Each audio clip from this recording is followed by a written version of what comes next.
There was an idea, Jon Favreau knew this, called the MCU. The idea was to bring together a group of remarkable characters so that they could become something more. To see if they could work together when we needed them to. To save the world of cinema when others never could. In 2007, Jon Favreau casted Robert Downey Jr. as Tony Stark in the new upcoming Iron Man. Having found that within Robert Downey Jr. he could see himself within the character that everyone knows he was born to play. And there was also an idea in the works for a franchise.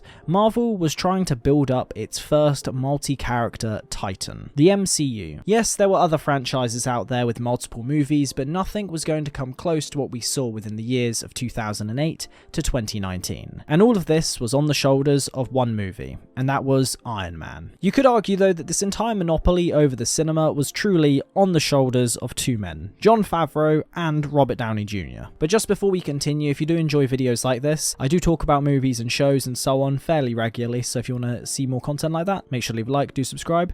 That would be much appreciated. Iron Man was a smash hit in the cinema, with it grossing $585 million, which meant that this movie earned over 4 times the amount that it cost to make. I have to say though that this year was an amazing year for Paramount. They had Iron Man, Kung Fu Panda, Indiana Jones and the Kingdom of the Crystal Skull, and Madagascar: Escape to Africa, which meant that they had 4 out of the 10 best-selling movie slots of that entire year, grossing them at $2.6 billion, so well played to Paramount. Iron Man was an amazing movie to start off the formula of Marvel. Now, I know that many people are done with this entire trope now when it comes to the superhero movie, but I think it's more the fact that people are done with the characters like Captain Marvel, where they have no true threat to be facing, and no value to be added. With Iron Man, we had a man born to play the role itself. Robert Downey Jr. played the character of Tony Stark, the playboy billionaire who had no moral compass because he never really saw what his weapons were actually doing to people. He was arrogant, but in a charming way, and the perfect blend of a smart but cool character that you could put together. He was a prodigy, however, once he ended up having to face the music of what makes him money, he ends up having to have a total character shift, which makes him have to go through a personal journey that gets paid off entirely over 11 years of movies to build us up to a climactic shift in character. Going from only caring about himself to such an extent that he made all of his money through selling military equipment to everyone, to sacrificing his life to save everyone. Iron Man, in my opinion, carried the MCU.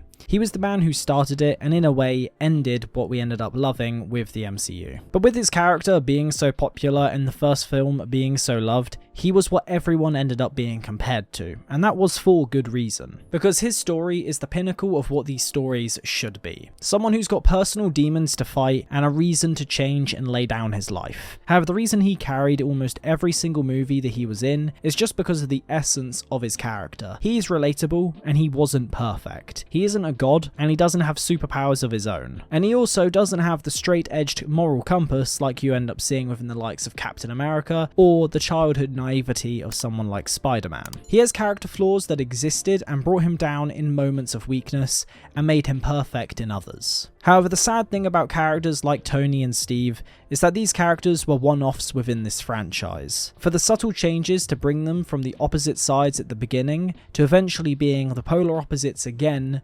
however in the completely changed way. Both of these characters are the stories that are being told through the 11 years of dominance over people's minds and the world of cinema. Both of these guys gave us great stories and characters that everyone loved or grew to love. However, as sad as that might seem, they didn't ruin the characters entirely. Iron Man being released as a character that most people didn't know at mass created a cinematic titan that monopolized the cinema forever. Anyway, if you guys do enjoy videos like this, talking about movies and just overall TV shows, everything like that, I pretty much make videos whenever I watch a film or just want to talk about particular topics. If you're interested, make sure to subscribe, leave a like to the channel, and I'll see you guys in the next one. Have a good one.